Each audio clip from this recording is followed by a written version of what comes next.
The four categories of vehicles are subdivided into different classes, each with their own technical and mechanical standards. The high-end T1 improved cross-country vehicles lead the way in technical quality and innovation. Like in Formula One, these cars are custom-built from scratch. And the top teams such as Peugeot, Mini and Toyota leave no detail to chance, rebuilding their vehicles every year in a bid to craft the perfect rally car.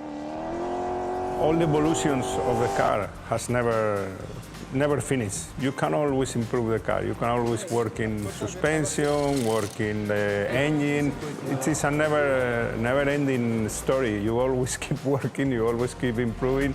The most important components of a rally raid car are determined by the extreme conditions encountered during a race. These cars run a special double suspension setup which has huge amounts of travel to absorb the obstacles found across such different terrains while still hitting speeds of 200 kilometers an hour. For the race engineers, one key question has to be answered: whether to go with two-wheel drive or 4x4. A vehicle that supplies power to all four of its wheels. Four-wheel drive vehicles are definitely king of the off-road, but organisers level the playing field by affording two-wheel drive cars a little more wiggle room within the regulations. Normally it's more four-wheel drive, but we decided to go ahead for two-wheel drive because we believe it's a good concept. The car is lighter than the four-wheel drive, and we have more travel of suspension. We have about 40-45 centimeters of travel of suspension. We are allowed to get bigger wheels.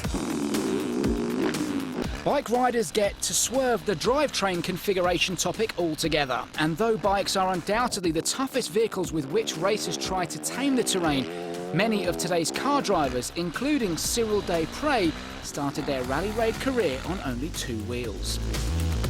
It's much more physical to handle the bike, staying glued to the handlebar the whole day. This was a big difference between bike and car.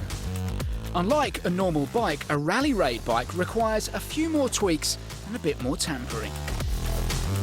So the main part with the rally bike that's really different to any motocross bike is the navigation tower for us. This is pretty much the most important thing we need. We need a lot of fuel on board, so we have one tank that's at the rear and two tanks at the front.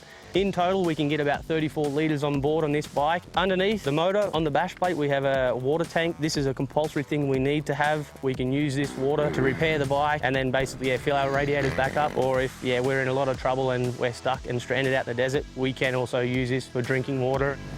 Quads are small but powerful vehicles and are hugely popular, even though they're relatively new to the sport. The number of riders in the quad category increases every year.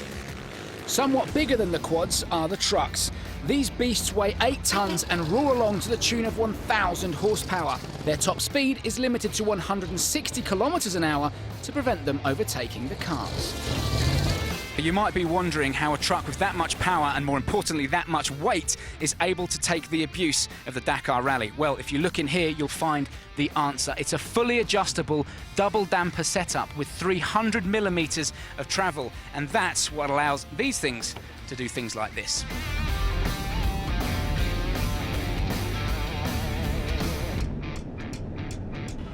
Now, in the back of a normal truck, you might find frozen fish or sandwiches. I don't know, not the case here. Excuse me. This is a large box, and there's also another one which is normally mounted here, which is filled with spare parts when the crews are out on the stages.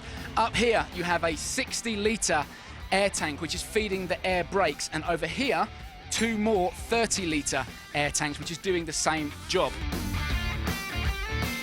Just take a look at the size of this tyre. Now, believe it or not, this thing weighs 150 kilograms and is 1.2 meters across. They can adjust the pressure inside the tyre. They reduce that pressure over soft sandy surfaces to get more grip, and on hard surfaces they increase the pressure to get less friction and be able to go quicker. Now, unlike in a car where there's just a co-driver and a driver, in a truck there's actually 3 people. In this seat is the mechanic, here is the co-driver or navigator, and obviously where I am is the driver.